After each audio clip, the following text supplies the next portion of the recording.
Good morning, good night, and Happy New Year, wherever you are in the world. I'm here in Indiana. Chus is in his basement in Pittsburgh, Pennsylvania. We've got some playoff football, well, kind of, to talk about up next here on No Buts About It.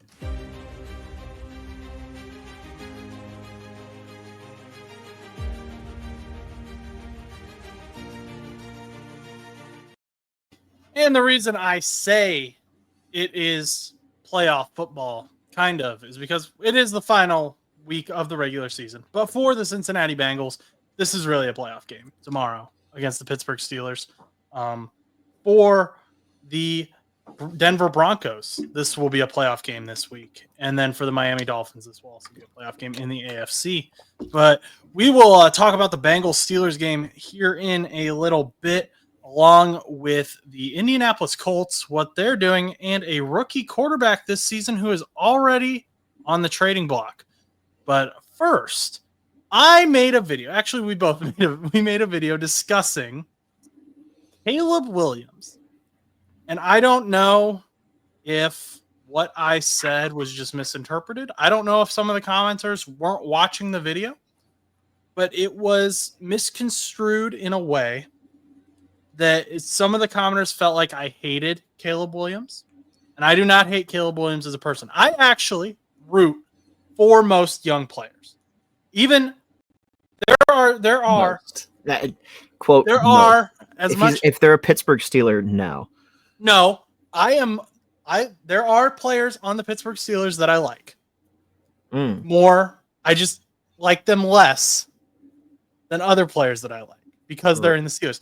The reason I do that though is because I'm someone who tries to be logically consistent. Not that I always am logically consistent, but let's say TJ Watt, for whatever reason, gets traded to the Bengals. Okay, never would happen, but let's just say it does happen. If I spend 5 years rallying about how TJ Watt is a dirty player and I hate him and he's awful and terrible, and then as soon as he gets traded to the Bengals, I'm like, oh no, he's a great guy. He's an upstanding citizen. I love him. Like that I don't like that. That's not how I am. Now, that being said, Caleb Williams, I did say there were some things I think he needs to work on. Some Bears fans respectfully came in and said, hey, we think you're wrong about this. And that's fine. That's fine. I love it when you guys do it. That's why we do this show, is so that we can have those discussions. But I don't hate Caleb Williams. The only reason I wanted to have him benched is to protect his ego and his body for next year, because I think with the right coach, he can take that step. All that being said, that video did really well. I want to thank you guys who subscribed, because you put us over 500 subs, which is insane to me. Never thought we would reach 100. That took forever. And now we've already reached 500 subs. And no, that truly, truly does mean the world to me and Chus. I'm speaking for him as well. Whenever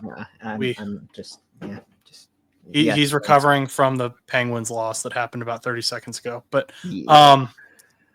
not good. 500 lost to Florida. 500 subs is wild. That's insane. I can't believe that happened. I think it happened right before the new year too. So we actually hit our goal of hitting it by the end of the year, which means, and me and Chus have not discussed this at all, but we will soon. We have to do a giveaway, because I did promise if we hit 500 by the end of the year, I would do a giveaway. However, I never spent. Kind of threw this. This is a surprise to me. I actually had no idea. So, Josh, is there anything else that you're hiding from me? We have to discuss what the item is, because we haven't done that. But there is a giveaway coming. I never promised anything. I just said I would do a giveaway. Maybe I'll just give away this Harold Landry base 2024 scorecard. No, and then I can give away a Zach Mettenberger card. It'll be one of 7 Zach Mettenberger cards that you gave me. It'll be you're welcome, by the way. I loved it. I loved it. It'll be a much better gift than that 10-cent card. But we're gonna figure out how to do it, and we're gonna figure out what we're gonna give away, because you guys are awesome. And so thank you again so much. I did write like a thank you thing out on the community page. So make sure to check that out. And you should just be checking that out in general on YouTube, because I post a lot of news there when I think it's relevant. This week I kind of didn't really post every injury because not everyone's injured that's saying they're injured. And there's a lot of players out. So might want to just check in your team if you're still in fantasy, because you probably have a bunch of starters out. That being said, all of that, let's get into the show. This week is huge for the Bengals. They clawed their way to still being in playoff contention in week 18. I guess that was rude of me, Chus. That was rude. Let's back. Sorry.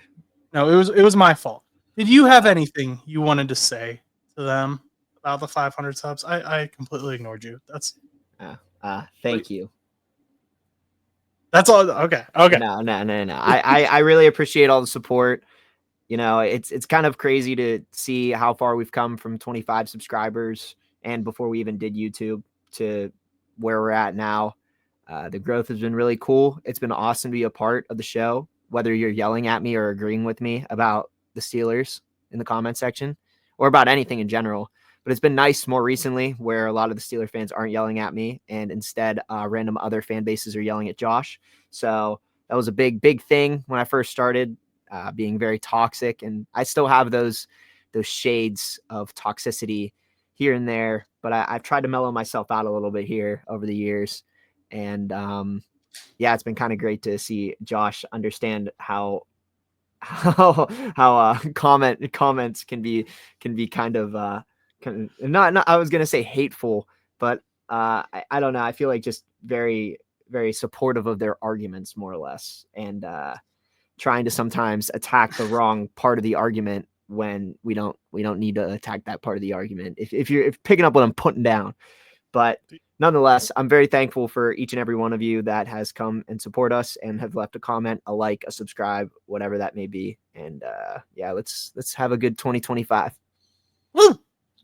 Yeah, the majority of the comments were nice. I'll give them that. And it's fine to disagree. I don't care if you disagree with me or not, as long as you're respectful. And I did leave the disrespectful comments up too. So I guess if you want to tell me you hate me, cool. But anyway, let's move on. Now we're going to talk about the Bengals. They have scratched and clawed their way. Joe Burrow has been playing insane. He should be in the MVP conversation. Obviously, I'm biased, but I think he really should be. He would be, I believe it's the first quarterback to throw for 40 touchdowns, I think is the cutoff, and then 4,500 yards and not win MVP. So that would suck. And then obviously Jamar Chase is in prime position to win the Triple Crown. However, there are a couple things the Bengals need to make it into the playoffs. And first, it starts tomorrow. They have to beat the Pittsburgh Steelers, who they did not play well against on defense when they first matched up this week, or not this week, but this season. And then they also need the Miami Dolphins to lose. And they need the Denver Broncos to lose, which Kansas City Chiefs are clearly terrified of Joe Burrow and the Cincinnati Bengals making it into the playoffs. So they're all sitting out. It's like Patrick Mahomes, Drew Tranquil, Isaiah Pacheco. If there's a starter on the Kansas City Chiefs, I guarantee you that they are not playing. The Bengals' playoff hopes is in the hands of Aaron Rodgers and Carson Wentz. So I don't know. It helps you guys, though, in a sense, though, because Tua Tagovailoa is not expected to play for the Miami Dolphins, and that's a pretty big blow for a team that could really use that quarterback going into this, because they also, I believe, have a little bit of an outside chance, too, going into this week as well. I think we briefly touched on that. So, I mean, it's kind of tough for them, but hey, you know what? That could help you out, but there's also two other tasks at hand where not only is it in your hands, but it might be in another team's hands. So yeah, I mean, the weird thing is, and I never thought I'd say this, is I don't know which quarterback I'm more scared of the playoff hopes being in the hands of Carson Wentz or Aaron Rodgers. Like Aaron Rodgers. I would say Aaron Rodgers right now. Carson Wentz at least still has the weapons probably to get it done. He has Andy Reid. Yeah, so that's the thing. I mean, I feel like with Kansas City, I feel like there's just any weapon is a weapon. I don't know how it works, but then again, though, that's a Patrick Mahomes run offense. So I mean, I guess we'll see. But I think Carson Wentz can probably get it done. But Aaron Rodgers hasn't looked too hot this year, so we'll see. Yeah. We'll see. But this isn't about them. This is about your Bengals spiel. Well, this isn't my Bengals spiel, but I do want to talk about the game and what kind of expectations we have. So, like, let's start with just the offenses. So the Bengals offense, what we're looking at here already, Jermaine Burton is not even traveling with the team to Pittsburgh, which sucks. Like, I hate, and I mean, this just proves my earlier point. I said in his draft video when I did a grade for him that he's super athletic, super talented, amazing player, but he's got some possible character issues. And I've defended him. I defended him at times. I'm like, hey, he's young. He's going to take time to grow. But now we're at the end of his rookie year, and he presumably is still having these character issues. And I sincerely hope like it works out and he's okay and they're able to get this out and he's able to have a long career ahead of him. But right now, he isn't. And I'm rooting for him. I am. Because I think he's throwing away a great opportunity at this time.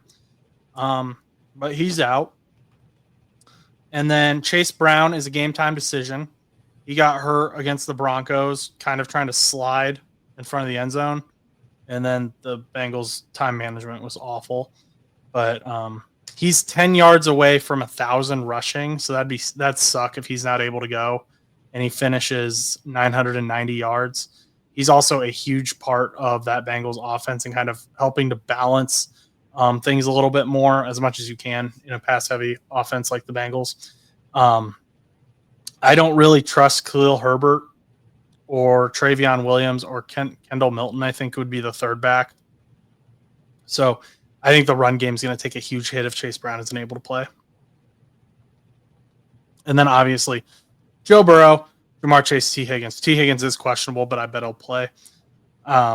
Offense is looking good. Offense is going to be the way it has all year. The O-line's beat up, but you got Cody Ford, I think will be at left guard again. Alex Kappa's in. And Amarius Mims has been playing with a broken hand, like a dog. Mm-hmm. The dude's been amazing. Like, I was nervous about him because of his health issues, but he's powered through. He's shown some grit. I'm ready to sign off on Amarius Mims being a dude. I'm excited to have him as a Bengal for the next few seasons and hopefully beyond that. Hey, we were hoping a lot of people were hoping for him to come to Pittsburgh. So I mean, he's definitely good. And Eric All, whenever he gets healthy, he's gonna be good. But Mike Gesicki, he got a ton of playing time against the Broncos, got a ton of catches. So to be able to open that offense up even further for Joe Burrow, to have your tight end then being a weapon, and I think that will be extremely helpful against the Steelers because you guys do have very good secondary that can cover guys like Jamar Chase, if not completely shut him down. But I mean, I don't know what your injuries look like. You know the injuries, but I'm just saying in general, when you guys are healthy. We lost Chus. Chus's video is gone. But why did it? I don't know why. That is so weird. It said the browser lost connection to my webcam. I didn't even. Whatever. It doesn't. He got tired of it. He was like, you mentioned Jamar Chase. I quit. I don't want to hear it. No. I just think I do think your defense is good, but the Bengals offense is going to be better. And you're not going to be able to just cover one guy. We've gotten to the point here where even Andre Yoshivas and Mike Gesicki can do damage to your defense if you leave them one-on-one. And that's good. That's where the Bengals need to be. So what do you think of your offense? Because when Russell Wilson played us last time, he looked like prime Russ. I hated it. The problem is since that game, there really hasn't been a whole lot of flashes of promise, if that's a better word to say, for the Pittsburgh Steelers. I mean, I know we had a pretty hard stretch going forth into the rest of December. I mean, we played the Chiefs, the Eagles, and the Ravens all within an 11-day window, 2 of which were away. And now we have to finish the season against a very hot, excuse me, a very hot Cincinnati Bengals team.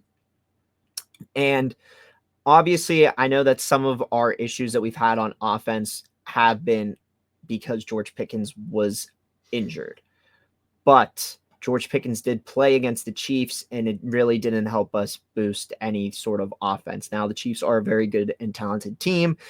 Their defense has been pretty surprising this season. I wasn't expecting too much from the team, but at times I feel like their defense in Kansas City is outshining their offense with Patrick Mahomes and Travis Kelce. So we got shut down by them, but we got shut down by the Eagles and we got shut down by the Ravens. Now, I think the Ravens game was winnable, but I think we made some mistakes, and we've talked about that on plenty of shows before. But going into this game, there is a little bit of worry. I mean, it's kind of reassuring that we are home. So the offense, I think, has a chance to recuperate, but the problem is we've lost 3 straight. So morale is down. You guys, I don't know how many games you've won now in a row, but you guys are on a hot streak, and it's kind of concerning considering our secondary has not been playing that good against some of these top wide receivers. Our secondary isn't bad. I mean, obviously, Mike Tomlin, the one thing that I do give him credit for, he does know how to play against AFC North teams. So regardless of how well the AFC North team is, he will keep it relatively competitive in most instances. I mean, obviously we had the Ravens game a couple weeks ago, and I know somebody will mention that, but in most instances, a lot of our 9-8 seasons have come from 5-1, 6-0, etc. AFC North wins.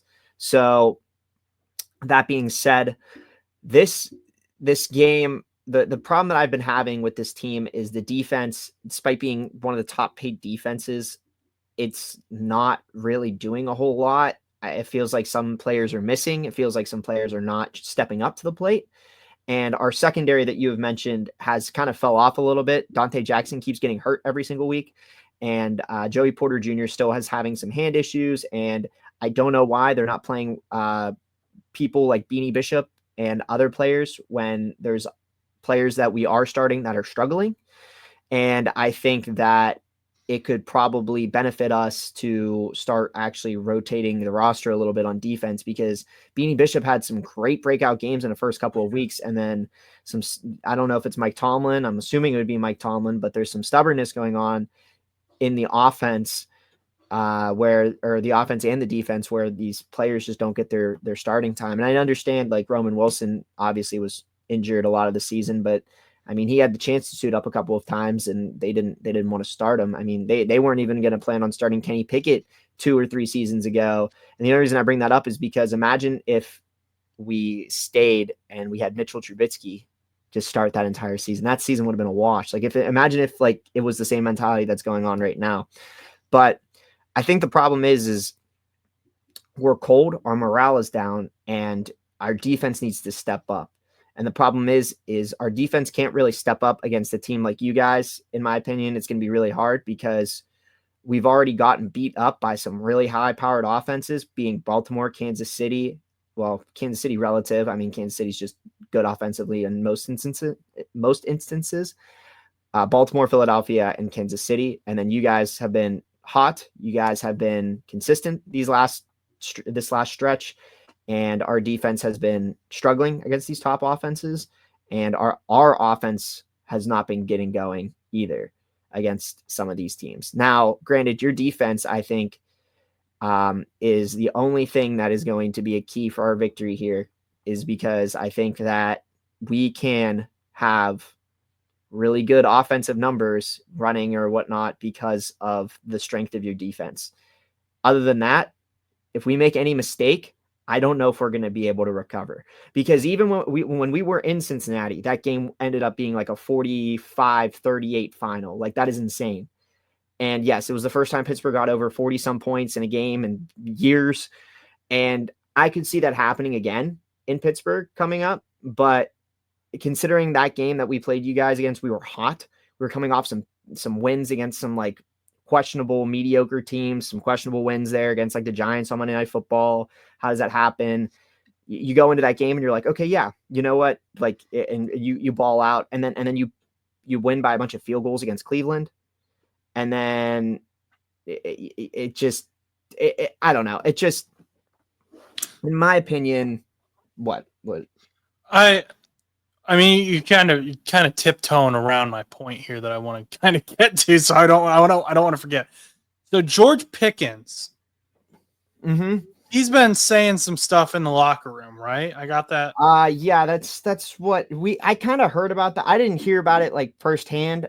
Connor, friend of the show, actually mentioned it to me on a phone call a couple days ago. He said, or however long ago it was, and he said that I guess somebody had made comments, George Pickens or somebody. Yeah, there were some comments that were made, and I guess George Pickens cleared it up. But yeah, I guess there was some stuff going on. But once again, George Pickens in the news. Not surprised. But it's not a big. We're not seeing that as a big problem right now. I don't think it's that big of a problem. I mean, it's not like the guy's not getting targets. I mean, in the Chiefs game, he had 7 targets. He only caught 3 of them. I mean, it's not like he's not being seen. Last season and the season before that, he complained a lot, but it was also because he wasn't getting the ball. And now he is getting the ball, but he's just being covered. And the problem with our team is we don't really have that wide receiver too. Now, Roman Wilson is off IR. He had a full practice over the week, but I'm pretty sure he's not going to play. So that's my point. So we could really use somebody like Roman Wilson right now, but he's not going to play. I mean, he might play in the wild card game against, I'm assuming, Houston, but still, I mean, my point exactly. But yeah, I mean, I don't expect that to be that big of a deal though. The Russell Wilson, George Pickens, all that stuff happening. I don't remember. I don't know what the comments were, but we caught like the end of it more or less. So, which was George Pickens says everything's good, or whoever said everything was good. So somebody cleared it up. One of them cleared it up, but there was something going on there. And I apologize for not being up to date with that. I kind of forgot that it happened because it came and went so quickly. I just didn't know if that was a morale situation that you were talking about. It could be. I mean, obviously, like I said, I mean, losing 3 games if you would have beaten Baltimore, you would have clinched the division. If you would have beaten the Chiefs or the Eagles or both, you probably would have clinched the division. I mean, there's a lot of things that could have happened if you would have just played slightly better. And I think in the Ravens game, there was a lot of mistakes Russell Wilson did. But then in some of the other games, I feel like it was just, we were outplayed. I mean, the Eagles had like not 15. I mean, I'm over exaggerating, but they had like a 9-minute drive in the third quarter that took up like a lot of time, and they scored on that drive. I mean, the Eagles completely outplayed us. And obviously playing 3 games in 11 days is also kind of challenging for any team. And I'm not using that as an excuse, but when you lose to the Eagles and then you lose to the Ravens and then you have 4 days later to go and recover and play the Chiefs, I mean, it's the morale is just not there. And I'm hoping that with the new year and everything, with the however long we were off, I'm hoping that it can rally the guys. But I've been concerned more or less, and I feel like a lot of Pittsburgh fans have been concerned. I mean, I believe in the boys. Obviously, I believe in the boys, but you know, it does raise that concern considering we really haven't had that successful of a December. Yeah, I mean, so the reason I was kind of interested in that press conference is because the Bengals press conferences have been like, the boys are booming now. Like, you got Jamar Chase yelling into T. Higgins interviews, pay the man. Joe Burrow, and I'm not saying I'm buying into it yet. I am a lot closer.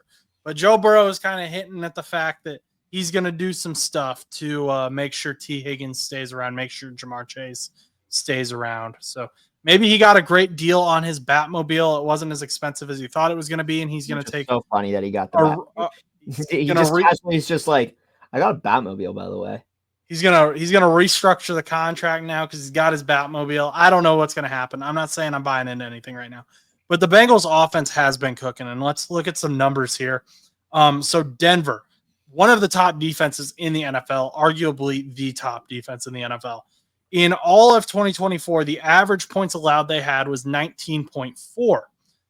It was a little bit lower than that before they played the Bengals because they allowed 30 points against the Cincinnati Bengals. The Denver Broncos did. So that's huge. For comparison, let me find Pittsburgh here on my list. Wherever they are. You guys even have a team anymore? There you are. Got to set it to alphabetical order. Pittsburgh averaged 20 points a game allowed in 2024. And your last three, I'll give you your last three. You averaged allowing 30 points per game.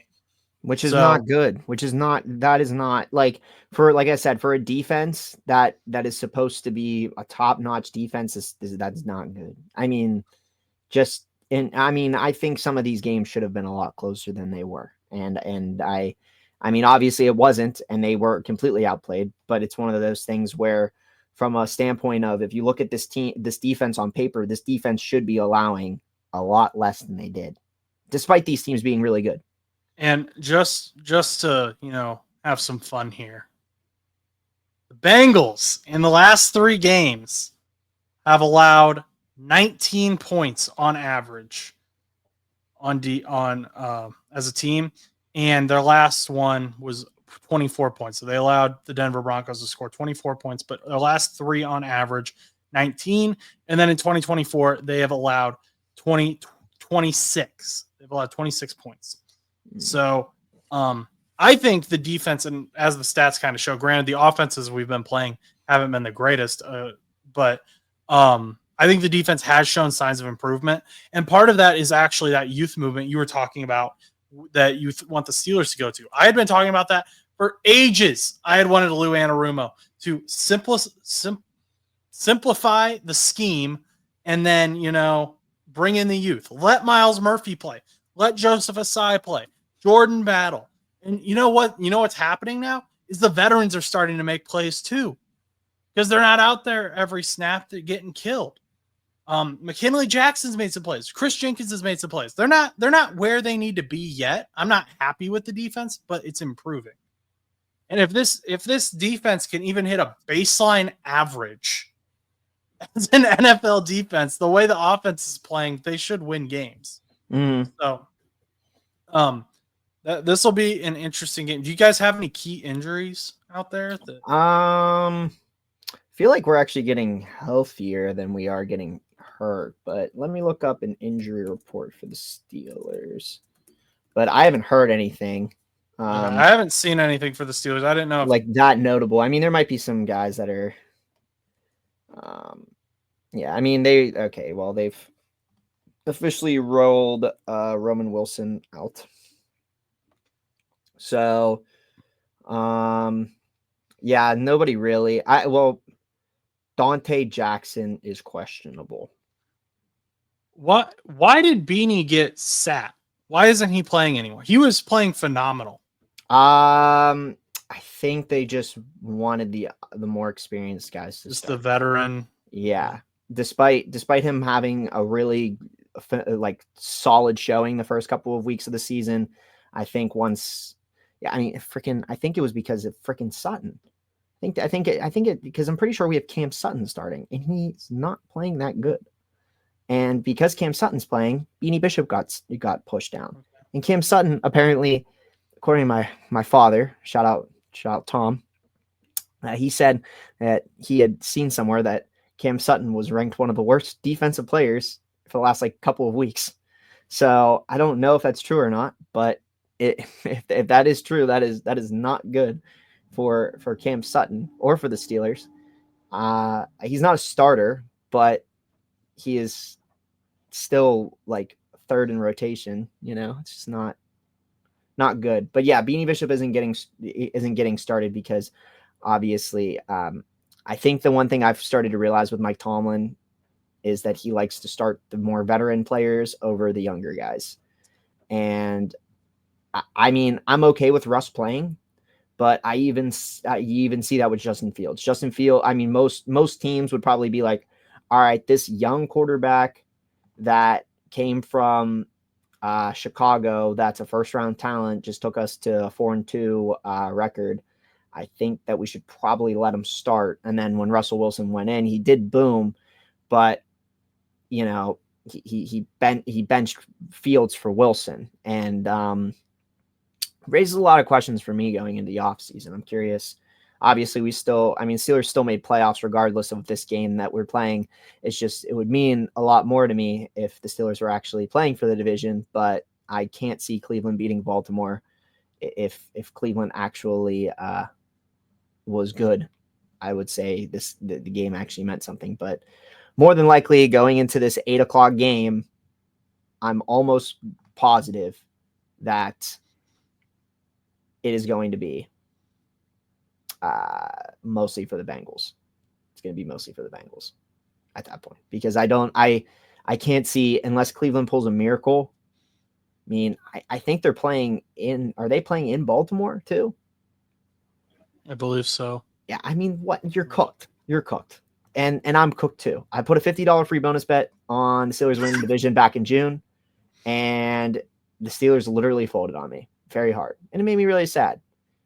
So, I mean, it's free money. I mean, it would have been free money, but it's just still disappointing. Well, Myles Garrett, he's going to try to help you out. He said he's better than TJ Watt, so he better put himself to the test here. He said he would rather ruin the Ravens' playoff route than get the sack record. And if the sack record happens to come with that, then so be it. Okay. Or not the sack record, but the sack king title for the season. Yeah. He's not. I don't think he's close to the record, but yeah, you're right. The top. I'm sorry. Trey is going to. That's another guy who's been playing lights out. Trey is going to. He's coming in. He wants to stay at number one. He ain't going to let Myles take that. Russ might be spending a lot of time on the ground. But we'll see. I mean, Russ likes to hold on to the ball a lot. And I won't be able to watch the game, unfortunately. When I put in for this game a couple of months ago, I was expecting the game to be meaningless, more or less, and one way or another, meaning we both made playoffs. One of us already got eliminated, or neither of us were in playoffs, and I figured it was going to be meaningless, but unfortunately it is the most meaningful, and it gets 8:00 prime time, and the wind chill is going to feel like 6 degrees on Saturday. So that's going to be very, very entertaining, and I'm excited to see that. I'm hoping the young guys on the Bengals continue to make some plays. I expect them to. Hopefully Cam Taylor-Britt takes another step forward, because he was amazing last year, and this year has just been a struggle. But it'll be interesting. What do you think the score is going to be? I think it'll be another high-scoring game. I could see it finishing like a 38-35 game. I'm gonna say, but I think there's going to be at least there's going to be multiple field goals by Chris Boswell, at least 4. So I'm gonna say 42 to 38. Yes, and you both can assume based on our perspectives who we think is going to win. I'm hoping the Bengals are the 42. So what would you do? So let's say the Steelers lose, and Chiefs win, but then Stan the Jet fans' most gracious quarterback ever, Aaron Rodgers, is rallying his troops, and then he throws a pick. 30 seconds left in the game. Were the Jets up? No, they lost. Oh, they lost. I would probably cry. I probably will cry. I just prepare yourself in case. But you know what that means?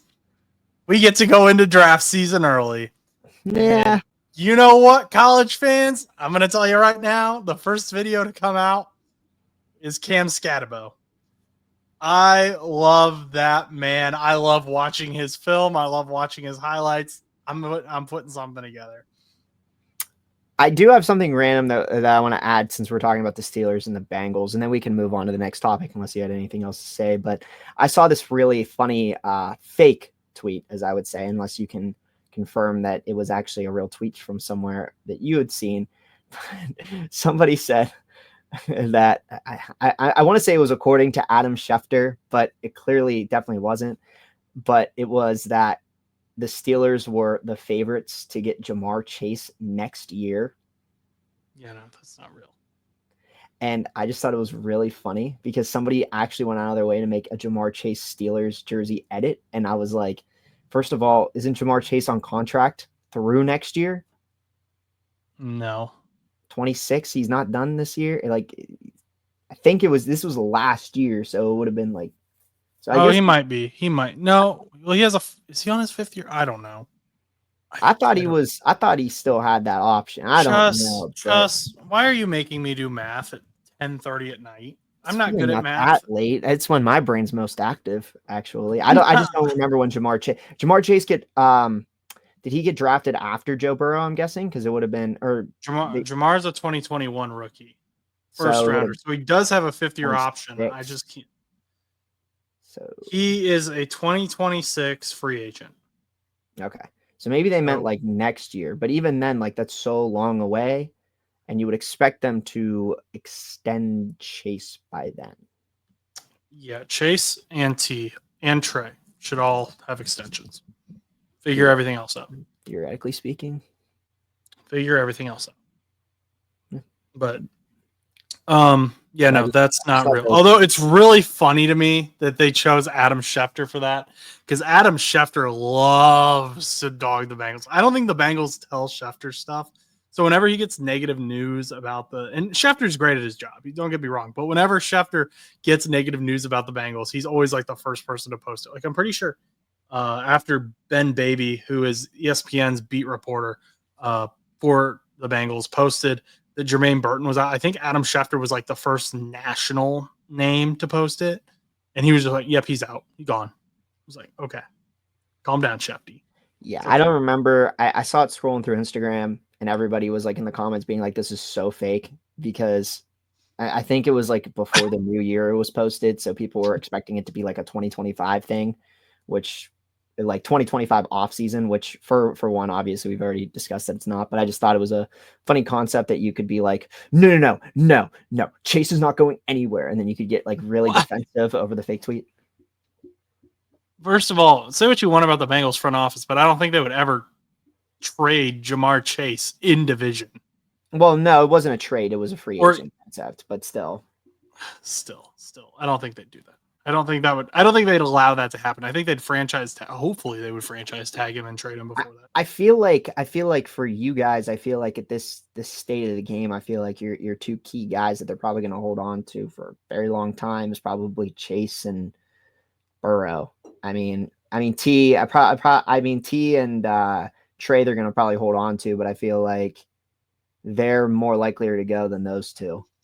We'll see. We'll see what happens. There's a lot of moving. I'm not saying that you guys aren't going to keep all four. I mean, we'll see. But I'm not saying anything. Okay. I said stuff last off season, and I looked. Jesse Bates should have. Jesse Bates got extended, right?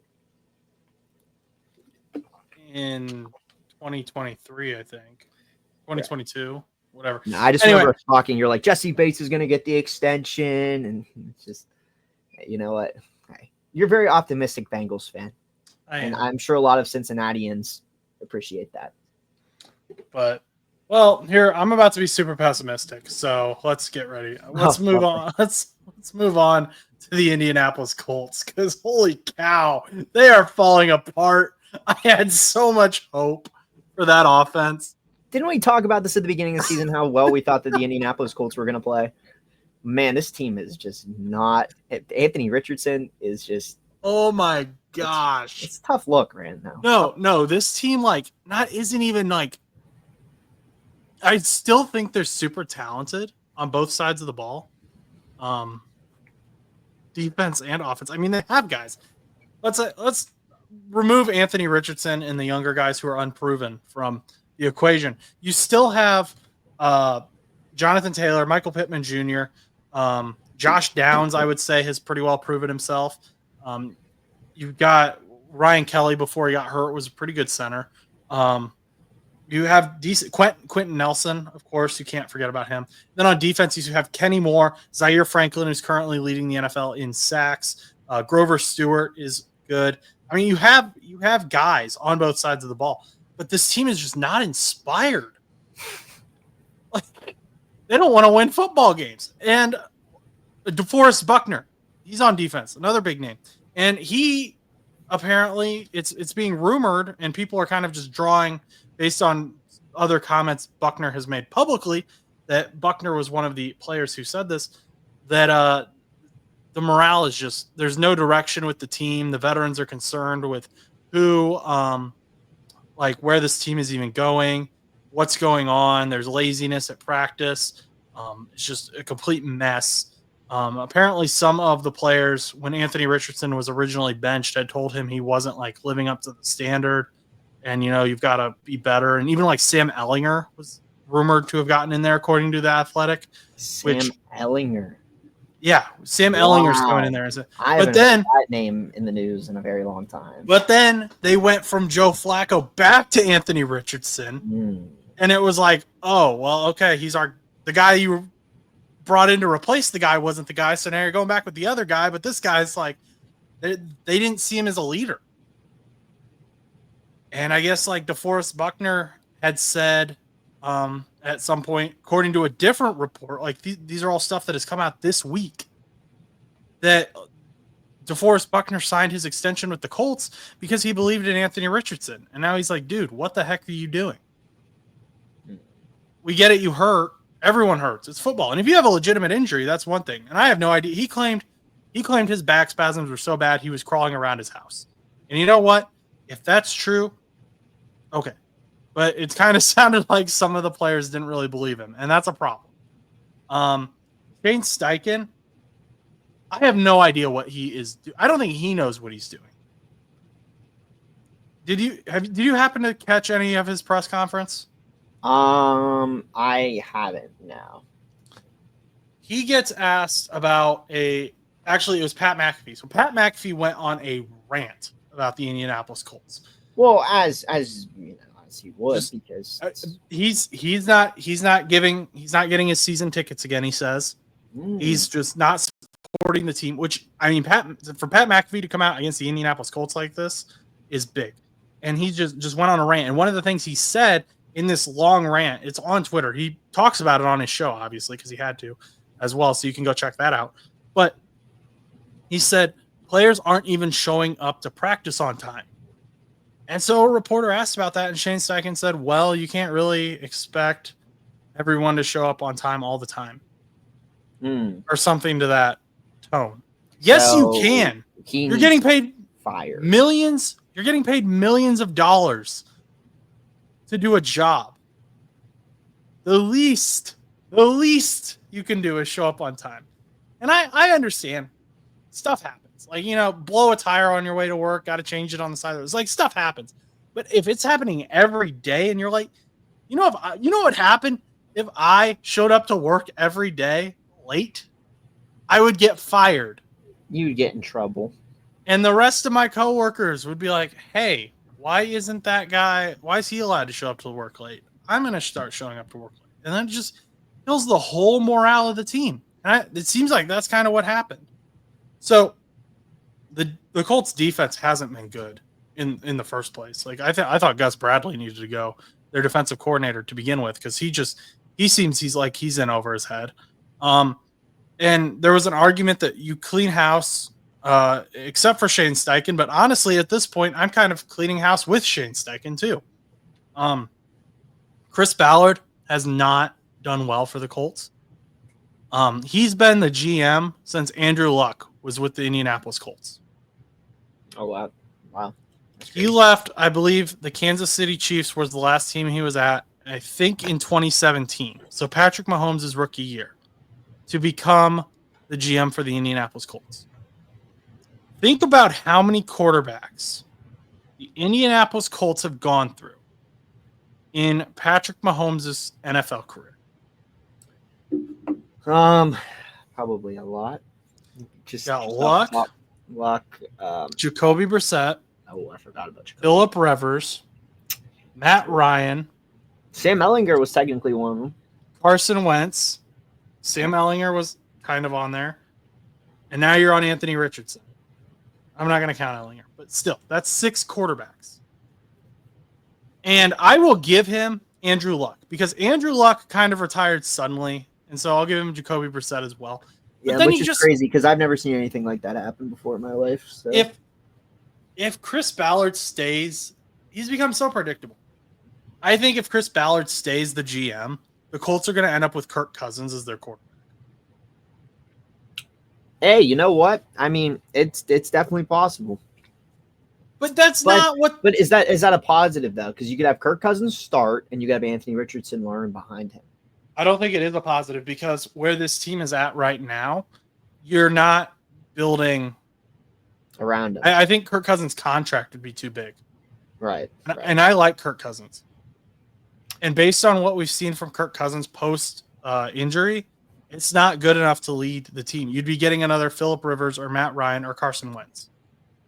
Yeah, Kirk Cousins kind of had a fall off there. And Minnesota's really, really good. 2 years ago, if you would have told me Kirk Cousins was coming to the Colts, I would have been all for it. But now I'm not. So what do you think should be done? Do you think Anthony Richardson's the answer? I don't want to give up on Anthony Richardson because I don't think he was put in a fair position. I personally think it's a little too early, but go ahead. I don't think he was put in a fair position because he was drafted as a project. We knew he was going to be a project.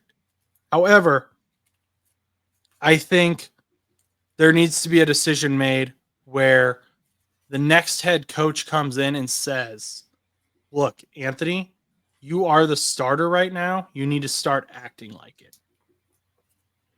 You cannot be taking yourself out of games because you're tired in key moments. Everyone else is tired. Yeah. You do not have that right. And that needs to be a day one conversation. Because I do like Anthony Richardson like as an athlete. And he seems like a nice enough guy. But it just he has made so many weird, like questionable decisions. And Shane Steichen seems to be allowing it too. So that's part of the issue. And you're going to lose. I'd imagine guys are getting annoyed. I mean, Michael Pittman Jr., he just signed an extension, and his stats look nothing like we expected them to. Yeah. I mean, he has 736 yards. That's it. Solid, but I mean, he could do better. He could do so much better. No, he definitely can. I don't think they're utilizing him correctly. I don't think they are either. And I think you have to get a new GM first and foremost, new GM. Ownership cleans house. Pretty much. Everything. Everything's gone. GM and DC are definitely gone. For sure. No questions. The coordinator, gone. Head coach, gone. Just clean house. Pull Madden. Start trading away players. Get draft picks and reset. And honestly, actually, that's pretty draft. But I don't know. You might agree with that. Honestly, if the morale on the team is that broken, which it appears it might be pretty close to, that might be what you have to do. I mean, it might take a while for the Colts to rebuild again, considering they just got out of a kind of a rebuild. Then they had promise, and now they're rebuilding again. It would kind of suck, but hey, you know what? There's light at the end of the tunnel if you can get a lot of top picks. So that's what Houston did, and also, I mean, Carolina's kind of showing up now. All of a sudden, they're looking like a legit contender next year. Yeah, I mean their morale is just shot as a team. It seems like there's a lot of talented guys there too. So that's my answer. I'm cleaning house. I don't think you're that far off, to be honest. Yeah, I just don't see the positives. I mean, if they're like he comes in late often, or like somebody's coming in late, they're like, yeah, not everyone can make it on time. You gotta show discipline. Teams gotta show some discipline. Mm-hmm. They don't have discipline, for one. And then second of all, morale's down. So there's a lot going on in the locker room. Get rid of the problems, get rid of the issues, or get rid of the people that are disgruntled. Trade them away, let them go, and clean house is just my suggestion. Or at least clean house to the point where, unless you feel like you can invest in certain coordinators or coaches or something, keep them on, but give them the hot seat treatment. Be like, okay, well, this is your last season to prove to me that you can do something. Or that even though this team is being gutted slightly, and you traded away X, Y, and Z players, yes, this team is gutted. But if you can show me that this team at least has some sign of life, then I'll keep you on. And I mean, that might be harsh because you might be like, well, yeah, you trade away Jonathan Taylor. Like, why would you do that? Like, you just signed, blah, blah, blah. But like, if you trade him away, you get like I don't know, we'll say like a third round pick, second round pick. You might get even, I don't know what his trade value would be, but let's say you get a second round pick for him. It's like, okay, yeah, we get a second round pick for him. And now we have to run with whoever the heck the backup is for the Colts, which you might know that guy, but whoever the backup is for the Colts for the running back position. And you have to try to figure out if you can win or not. And it's tough, but if he can win, he can rally his guys, and it shows that he's a pretty okay coach. But if he can't, well, you might want to let him go. I think one question you need to, and I don't know that the Colts signed a single other than like Joe Flacco. I don't think the Colts signed a single notable free agent. They mostly spent all their money inside their team. Re-signing people. So it was like I don't know that they've even really shown the fans that they're like trying to make a move and improve the team, and that's part of the issue. So definitely Chris Ballard, I think, needs to go. He's had his opportunity. Gus Bradley hasn't really shown me too much either as the defense. I don't think that defense is good. They don't tackle. I mean, and I'd say the same thing about the Bengals defense. I've said the same thing about the Bengals defense. They can't tackle. They look very similar, have similar issues. But that's where I am on the Indianapolis Colts. Colts fans, let me know what you think below. I do root for the Colts too when they're not playing the Bengals, or them winning isn't going to negatively affect the Bengals. So I don't enjoy watching them lose. I do want them to do well. But yeah, let me know what you think down below. Finally, we got about 9 minutes here.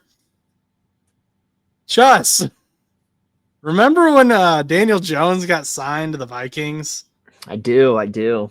And we put out a video suggesting the possibility that Sam Darnold get extended and then J.J. McCarthy get traded. I do remember that. And, a couple people didn't like that. A couple people thought we were dumb, which I'll admit it was a hot take. There's rumors swirling that J.J. McCarthy might get traded in the offseason and Sam Darnold's going to get extended. Which, but I don't know that Daniel Jones will necessarily be the backup, but I think J.J. McCarthy being traded is the way bigger story here. Well, yeah, I mean, I don't really care about it. The point being with J.J. McCarthy, I thought that when we talked about it on the pod, I feel like we mentioned, and I feel like I remember mentioning it too. I was like, there is this chance, and nobody's thinking about it, that J.J. McCarthy could be moved in the offseason and going somewhere else when you have Daniel Jones in there as well as Sam Darnold, who's playing really well. And people, even non-people in the comments, thought that was a crazy take because J.J. McCarthy is the future of the Vikings. The problem is Sam Darnold, despite being older than J.J. McCarthy, is still not like ancient. I mean, this dude is not in his mid-30s. He was supposed to start for I don't remember what draft class he was. Josh, go ahead. Give me the draft 2018, Josh Allen, Lamar Jackson. Yes, and a lot of those guys are in their prime. Hey, listen. So, I mean, obviously Sam Darnold's had some tough years, but he went and played for San Francisco as backup, and I think that also helped too because they're a very championship material team. And now he's in Minnesota with a team that is very much highly gifted in the offensive scheme. Now Sam Darnold's popping off.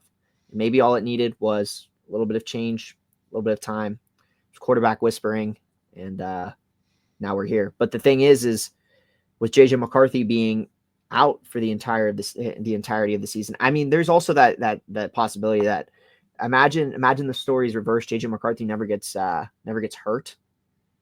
Would it be JJ McCarthy popping off right now? Would we also be talking about him and Bo Nix and Jaden Daniels? Which is a crazy concept, but I know that's not what we're supposed to be talking about here. We're supposed to be talking about the concept that JJ McCarthy is probably going to get traded in the offseason, especially if Sam Darnold wins them a playoff game, because Minnesota has been struggling to win playoff games. So if Minnesota wins a playoff game, I think Sam Darnold might get extended. I don't know about Danny Dimes, but I think JJ McCarthy gets traded. And I know everyone's going to say it's crazy, but I've been crazy. I've been called crazy once before. come to light here? I think there's a few interesting things at play here. First one being, we don't know what JJ McCarthy is. Like, we know what he looked like in college, but then he got injured, so we don't know what he's going to be like. Like you said, he could be another Bo Nix, Jaden Daniels, clear starter type, or he could just be awful. He could just not recover. And obviously, we're not rooting for that, but JJ McCarthy's kind of this unknown mystery right now. And there may be some teams that take a shot on him, specifically because this draft class, as I've said multiple times, is not that great. I think everyone's pretty much saying that. I mean, Quinn Ewers, I had him at near the top of the draft class, and I don't think he's that great. Maybe Shador. I have been informed I've been pronouncing his name wrong. I apologize. Shador Sanders and Cam Ward are really the only two that scream possible starter material. But even then, are you that confident in that? I don't know.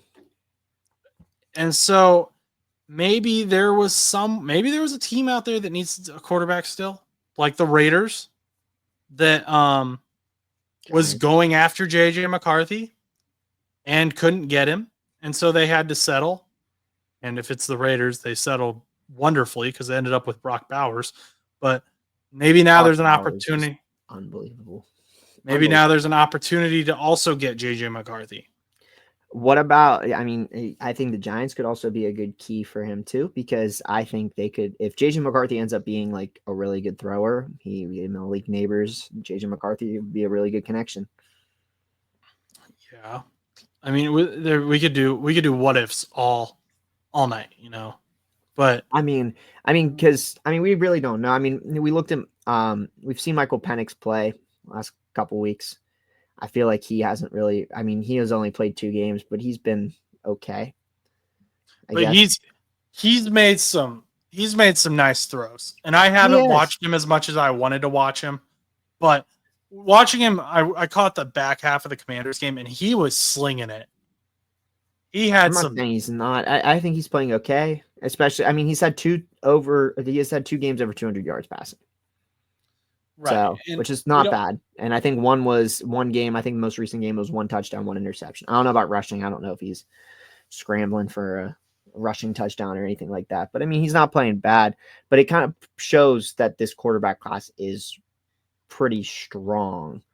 And Penix has also only played, like we said, 2 games. And I mean, if you want to talk about like if you want to compare quarterback classes, like even Caleb Williams, like I know he's probably been like the least good, I would say, probably out of these quarterbacks. I mean, if you want in the first round, we're not going to talk about Spencer Rattler, but even he's been pretty good stats wise. I just think he has some things he needs to work on. Yeah, exactly. So, and I think that shows that this quarterback class is really, really good. I think this really, really good. I think when it's all said and done, this quarterback class will rival 2020, which is like Joe Burrow, Justin Herbert, Jalen Hurts, Jordan Love. So great. That was a great quarterback class too. But I mean, it was the sacrifice of the 2022 draft class to get this. We had to sacrifice that. And maybe have you looked ahead at 2026 yet? Is 2026 draft class any good quarterbacks? Because this 2025 class is given like Drew, 2021. Drew Aller will probably be in there. He said he's staying at Penn State another year, I saw. So yeah, I think that's true. Jalen Milroe has declared for this draft. But what would you give up for JJ McCarthy? The problem is depending on who you are and where you're at. I mean, if you're a team that's just getting a backup in the event for like an old court, like if you have an older quarterback, like let's say for example it was Pittsburgh, and Pittsburgh decided to get rid of Justin Fields and they want to do the exact same thing that they did last season, and instead of having Justin Fields, they're gonna have JJ McCarthy instead. So the Steelers trade for him. I feel like the stock would be probably lower because the Steelers don't necessarily need JJ McCarthy, but they're going to trade for him anyway. So they might give like 4th or 5th round pick. I mean, they gave away Kenny Pickett for like some loose change in a cereal box. So I'm sure that they would probably try to get that same sort of, they would probably request that same for JJ McCarthy. Now for a team like the Raiders, the Jets, the Giants, etc., etc. I mean, you might want to consider trading up a little higher. I mean, I would say probably not a 1st round, just because nobody really ever gives up 1st round picks. But without knowing anything, because we don't know anything about him in the NFL, he's been hurt. He had a career-ending injury. We hope that doesn't happen. He had a year-ending injury. He didn't get to play this season. Next year is going to be his official rookie season. And you're just kind of going in blind. I would probably look for a 2nd round pick. I could see a team doing like a 2nd and a 5th or something. I was about to say 2nd and a 5th. Okay. Yeah. So we're on the same page here for that. Cause like I said, I mean, like if he was like popping off or something, and then if he was like popping off and then he got hurt, and then Sam Darnold started popping off and then he led you to a Super Bowl. And for whatever reason, the Vikings were like, oh yeah, well, we're actually going to invest more in Darnold than we are in JJ McCarthy because he's already more experienced, and they traded away McCarthy despite him starting 4-0 of the season and getting hurt. I'd be like, okay, maybe the trade value might be a little higher at that point because it can show that this guy has talent or potential. Like if Anthony Richardson, for example, like had a situation last year, since we were talking about the Colts, if he had a situation last year where the first 2 weeks of the season, he looked great and then he got hurt. If let's say whoever the backup was, now the backup ended up being, I don't even remember who the backup was last year. Who was the backup for the Colts last year? Really? Your Oh, boy. Gardner Minshew. Yes. Took me a second. Gardner Minshew. If it wasn't Gardner Minshew, let's say it wasn't Gardner Minshew, because obviously he's been a kind of a backup most of his career. Let's say it was just somebody else. Let's say you could throw literally any name out there ever. But for this one, we'll just say it's like Malik Willis. Let's say Malik Willis pops off and leads the Colts to the Super Bowl and wins it. Crazy. It's like, all right, well, I think we're going to take the time to invest in Malik Willis and we're going to trade away Anthony Richardson. Anthony Richardson looked good in those 3 games, 2 or 3 games, despite being injured. His trade value might have been higher. Now, obviously, we've seen this season he's kind of inconsistent. He's having his slump here, but yeah, I mean, I could see the stock being higher, but I think a 2nd and a 5th is probably what a team that would really need him would give. And I mean, they might even give a little bit more depending on how desperate the team needs a quarterback. Like there's some teams out there that probably just need a quarterback that would probably at least help them win games. I mean, what? Apparently the Giants are pretty good. I think randomly. I think the Giants, if the Giants had like a decent quarterback, I think they could be good. I mean, I do agree because I don't think the defense is as bad as what a lot of people think it is. No, I mean, but I mean, like, look, I mean, the Steelers legitimately, I mean, you want to put into his perspective, we legitimately kept a very close game with the Giants and theoretically probably could have lost that game. I think could have probably lost that game. That team is not that bad. The Giants drafted very well this year as well. I just think they couldn't win games. They just could not clutch up. Despite their record, they were in a lot of close games this year. And now, without Daniel Jones, I mean, you're looking at like a team that's having like some even closer games against some really good talent. Go into next season with a quarterback like JJ McCarthy, and I'm just saying it might be a different team than we're thinking. It is important to remember though that the JJ McCarthy did benefit a lot from a Jim Harbaugh offense that relies on the run a lot in college. Mm-hmm. So now I'm not saying that's gonna like he can't pass or anything like that. I'm just saying, yes, he won the national championship in Michigan, but let's not just. But that would limit him though. That would limit him though in some of the teams, which is concerning though, because like I mean, like we talked about the 3 teams. We've talked about these 3 teams. Like the Raiders don't really have a running back. The Giants don't really have that. Honestly at this point, I guess the best option for him is the Jets. If Breece Hall stays, I agree. But knowing them, they're gonna get GT. They're talking about getting traded. I like Tyrone Tracy Jr. personally. Yeah, I really like what are they gonna who are they gonna draft with their first round pick? the Giants or the No, Jets. the Jets. We've talked about this. You know exactly who I think they're gonna draft because they're not playing it smart. Shador? No, he's a beast right now. He was. Oh, Ashton Gianti? Yeah, Gianti. Yeah. Okay. They're gonna draft him because they love running backs. Well, if Brees Hall gets traded, they might No. If whether Brees Hall's there or not, they're gonna have him there. I don't know why, but I just this weird feeling. You're just mad about Izzy. I'm not. You're just salty about Izzy. Well, Izzy just keeps getting buried on every depth chart for a running back ever. San Francisco needed a running back, and instead of investing in the guy, they're like, "Oh, let's move you down to the 3rd on the depth chart." Come on, man, give the guy a shot. But point also being is that the Jets also had like 5 running backs last year that were all like, Brees Hall, you had Dalvin Cook. You had like all of these random running backs, and you're still stagnant. It's like they just love the running back position. That's why I just think that they're just going to go crazy with these running backs. But I mean, all respect to the Jets because I know that's Stan's team, and I do hope that eventually they figure it out. But I mean, hey, you know what? The Jets said that they're looking to get rid of Aaron Rodgers and Devontae Adams in the offseason. So that's pretty big moves. They're another team that's collapsing. The Jets and the Colts. But I think that's all I have to say. I think that's all I have to say for now. That's what I don't know what's going to happen. I just thought that was a really funny rumor that got started, and it wasn't by us. It wasn't by us. It took a couple months, but we called it.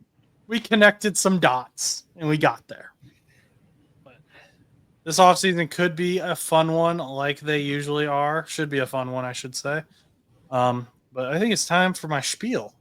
Yeah, go ahead, man. Go ahead. Thank you for listening to today's show. If you enjoyed, please remember to like, comment, and subscribe.